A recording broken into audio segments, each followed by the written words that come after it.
Vamos falar aqui da importância de tu perceberes ou entenderes o que está representado nas peças, nomeadamente em pinturas, quando estás a desenvolver o teu trabalho de conservação e restauro.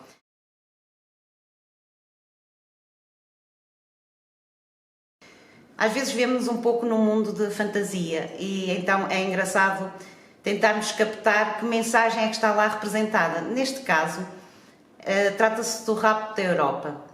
Reza a lenda que a Europa era uma donzela lindíssima, filha de Atenor, que andava a passear numa praia com as suas damas de companhia. Nisto avistaram um touro lindíssimo de olhos azuis e, fascinadas pela beleza do animal, aproximaram-se. A Europa, muito afoita, saltou-lhe para o lombo, para o dorso. Então o touro, dizem que percorreu as águas do oceano e a raptou, levando-a para Creta. Chegado a Creta, revelou-lhe a sua verdadeira identidade. Revelou-lhe ser Zeus. Então, apaixonaram-se. Ele já estava tremendamente apaixonado. Ela, pelos vistos, também se apaixonou por ele, porque consumaram o seu amor e nasceram 2 filhos.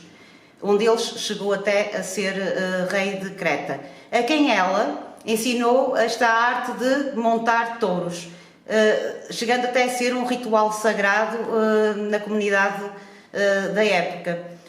Este mundo de fantasia, para além de nos ajudar a passar as horas de trabalho, não é? Também acho que é importante, até porque há temáticas que são mais características e mais representadas em algumas épocas. Então, relativamente às patologias de uma pintura sobre metal, não diferem muito das patologias de uma pintura, por exemplo, sobre tela. Diferem em quê? Nas suas reações a nível do suporte. Como estamos a falar de chapas metálicas e pela experiência que temos tido aqui de peças deste género que entraram em oficina para tratamento, encontramos como chapa metálica de suporte, encontramos ligas de cobre, encontramos chapas de ferro, algumas em estanho. O ferro, por norma, por ser bastante sensível à umidade e muito sensível à oxidação, quase sempre também tem como representação pinturas de menor qualidade artística. As patologias que temos a esse nível podem ser as deformações da própria chapa por choques físicos e podem ser também por oxidações dos próprios elementos metálicos que muitas vezes são usados e utilizados para fazer a prisão da pintura a estruturas de suporte. Não é raro as chapas virem fixas a grades de madeira. Esses elementos, sendo metais de ligas diferentes, também reagem às condições ambientais de forma diferente. Portanto, muitas vezes oxidam até mais rapidamente que a própria chapa de suporte, aumentando de volume, e então imediatamente vão provocar um destacamento da policromia, de onde normalmente os destacamentos têm a ver com essas zonas de inserção de elementos metálicos. No tratamento depois é preciso ter cuidado com a forma como vais tratar a oxidação da chapa de suporte e, pontualmente, a forma como vais tratar a oxidação desses elementos metálicos. Em termos de camadas de preparação e camada de policromia, as patologias seguem as que se apresentam, por exemplo, numa pintura sobre tela, não é? Neste caso, como normalmente as camadas de preparação são muito finas e estão extremamente agarradas ao suporte, portanto, deixamos de ter aqui um problema de pulverização, por exemplo, de camadas de preparação.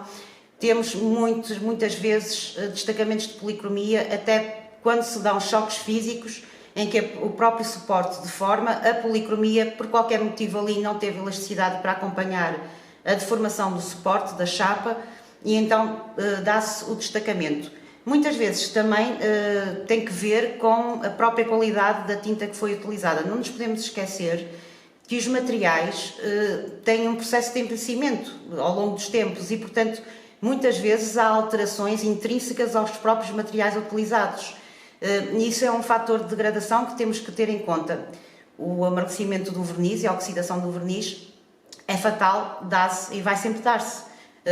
Daí que não podemos sempre atribuir causas fora das próprias peças. Temos que ter em conta também as causas de alteração que têm que ver com o envelhecimento dos próprios materiais. Grosso modo, temos aqui uma descrição das patologias que encontramos na pintura que estamos a intervencionar neste momento. Uma curiosidade, esta pintura tinha um anjo com 3 pernas e depois, fazendo o levantamento do verniz oxidado e o levantamento de repintos, que tinha alguns, percebemos, porque surgiu a cabeça de um anjo atrás em segundo plano, portanto houve aqui um repinte que ocultou o tronco e a cabeça do anjo, deixando um outro que estava no plano à frente com 3 pernas. O cliente nunca tinha prestado atenção a esse pormenor, mas nós, como já temos o olho bastante treinado, foi logo uma característica que nos chamou a atenção. De onde são estas as patologias que encontramos neste caso específico e, por norma, nas pinturas que têm dado entrada aqui para serem intervencionadas.